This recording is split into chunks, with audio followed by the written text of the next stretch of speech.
امینہ صاحبہ تلاوت. السلام علیکم امیر المومنین.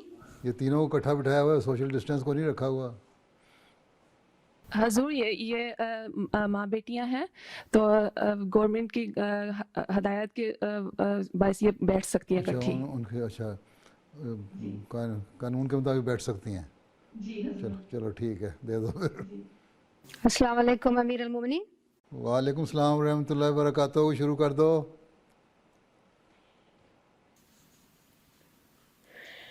اعوذ باللہ من الشیطان الرجیم.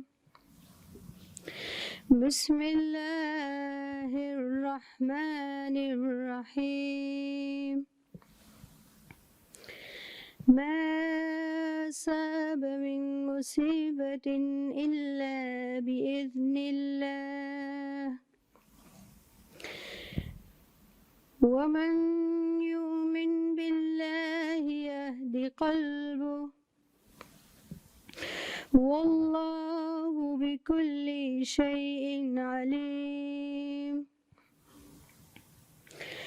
وأطيعوا الله وأطيعوا الرسول وأطيعوا الله وأطيعوا الرسول فإن توليتم فإنما على رسولنا البلاغ المبين. الله لا إله إلا هو الله لا إله إلا هو وعلى الله فليتوكل المؤمنون.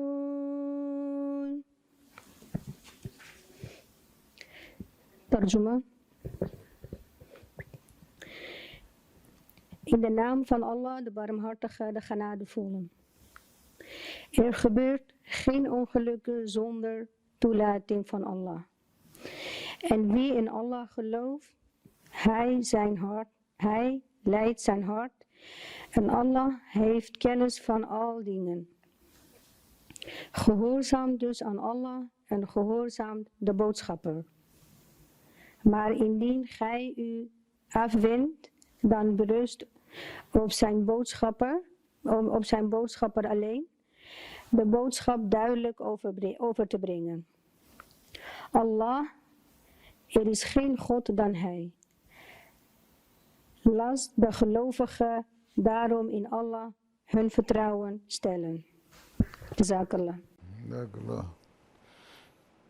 اردو ترجمہ نورین رضا.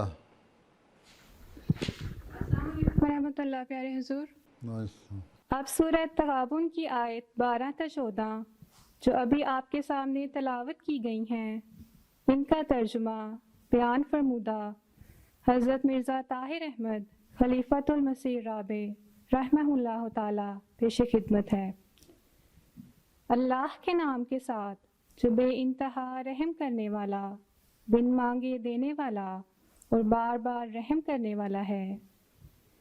کوئی مصیبت نہیں پہنچتی مگر اللہ کے اذن کے ساتھ، اور جو اللہ پر ایمان لائے وہ اس کے دل کو ہدایت دیتا ہے، اور اللہ دائماً ہر چیز کا علم رکھتا ہے. اور اللہ کی اطاعت کرو اور رسول کی اطاعت کرو. بس اگر تم منہ موڑ لو تو جان لو کہ ہمارے رسول پر محض پیغام کا صاف صاف پہنچا دینا ہے. اللہ وہ ہے کہ اس کے سوا کوئی معبود نہیں، بس چاہیے کہ مومن اللہ ہی پر توکل کریں. جزاک اللہ. شافیہ محمود اور رامتار نور اردو نظم. السلام علیکم حضور. کیا یہ دونوں بہنیں ہو؟ جی. اچھا چلو پھر. منظوم کلام حضرت مسیح موعود علیہ السلام. مجھے اس یار سے پیوند جاں ہے، وہی جنت وہی دارالعما ہے، بیا اس کا کرو طاقت کہاں ہے، محبت کا تو ایک دریا رواں ہے،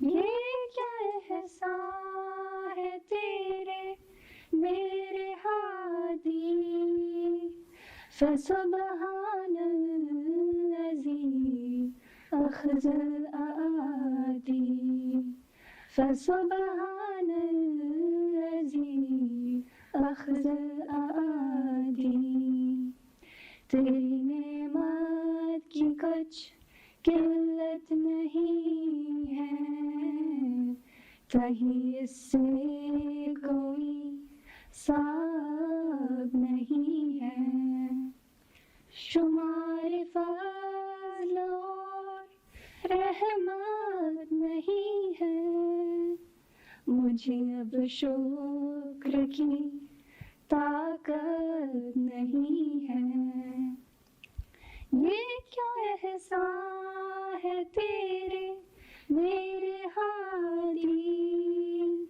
فسبحان الذی اخذ الأعادی، فسبحان الذی اخذ الأعادی، جزاک اللہ حضور۔ چلو ڈچ نظم Ochenstierk selber noch bei. De zon komt op, het licht verschijnt, de dag breekt aan, de nacht verdwijnt. Bloemen ontspringen uit de grond, woorden rollen uit mijn mond. Vogels zingen zijn loflied, hef je stem en zing mee met dit lied. Er is geen God dan Allah, er is geen God dan Allah. La ilaha illallah, la ilaha illallah. Er is geen God dan Allah, la ilaha illallah. Volg zijn boek, het zal je leiden. Volg zijn profeet, het zal je begeleiden. Barmhartig, genadevol, hij is alleen. Het licht van de waarheid schijnt om ons heen. Open je hart en laat God in. Ervaren het leven een nieuw begin. Er is geen God dan Allah. Er is geen God dan Allah. La ilaha illallah. La ilaha illallah. Er is geen God dan Allah. La ilaha illallah. اچھا جی چلو ختم ہو گیا اب کیا کہنا ہے؟ حضور آپ کی اجازت سے سوال و جواب۔ آپ کون ہیں؟ میں صدر لجنہ ہوں۔ صدر لجنہ ہے؟ جی حضور۔ کل والی صدر لجنہ ہی ہوں؟ جی حضور۔ اچھا کل بدلی تھی آج اور اچھا کیا کہنا ہے پھر اجازت سے کیا پوچھنا ہے؟ کچھ اسٹوڈنٹس کے سوال ہیں کچھ نوبایات کے تو پوچھو پھر جو آپ پوچھنا ہے کس نے پوچھنا ہے کس طرح پوچھنا ہے آپ نے جہاں کو ہاتھ کھڑا کرتا ہے پیچھے دیکھ لیا کریں اس کو دے دیا کریں فون مجھے تو یہاں سے نہیں پتہ لگتا کس کو کہنا ہے ہاں چلو پوچھو السلام علیکم حضور وعلیکم السلام My name is Hivi. I am Kurdish. I am from Majlis Almira. Since July 2019, I have done my bayat. Till today, my father is unaware of that. He is a very good father and I have a very special bond. You are Kurdish and your father doesn't know of it. And if he is seeing this program, he would come to know about your accepting Ahmadiyyat. He is not aware of that. He doesn't know he doesn't know I am Ahmadi. He's a very good father. No, if this program is aired, if it is shown on MTA, then your father will know that you are an Ahmadi. Somebody will tell him. Then how can you face can you face his anger? Oh yes, with the help of Allah. Acha. Acha. Yes. So we should not show this program on MTA. Thank you. Don't worry about it. It's okay. Okay. Now, what is your question? Yes, my question is, I have a really good bond with my father, and unfortunately he doesn't know I am Ahmadi, and I really want to tell him, but he is, I don't know how to tell him because he's not really practicing Islam, and he is, yes, he just doesn't want me to practice Islam, and I don't know how. Is he a Muslim? Yeah, he is. He is born as a Muslim, but he doesn't practice. So you accept, just those sitting beside you, they are your sisters? Yes, this is my grandma, and this is my mother. They're also Ahmadiyya, alhamdulillah. Your mother and your grandmother? Yes. Huh?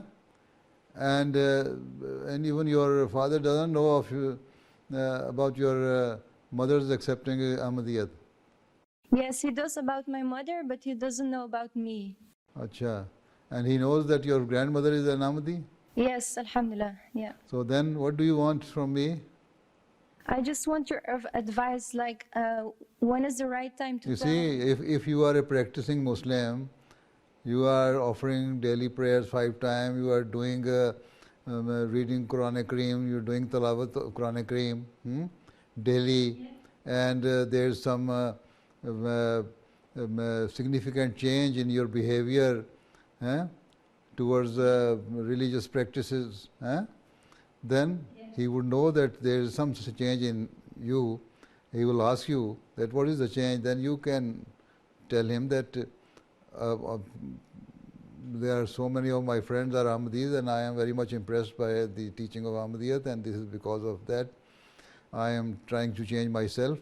And in this way, with the passage of time, you can one day, if you feel that now it is an appropriate time to tell him, then you can tell him that you have accepted Ahmadiyyat. And if you still fear, then wait for some time. Okay, Jazakallah for your advice. Assalamu alaikum, Hazur. Wa alaikum salam. I have a question. My name is, Amina, I'm from Majlis Almir. I'm Kurdish, mother of Hivi. That's my mom. Behind me, my sister and my niece. We all, like Kurdish women in Almir, are busy this moment from last Ramadan.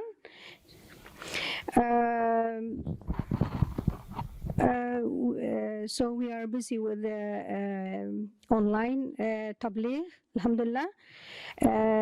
Unfortunately, after Ramadan is a big group still going on, but that group is non-Ahmadi Muslim are busy to sorry.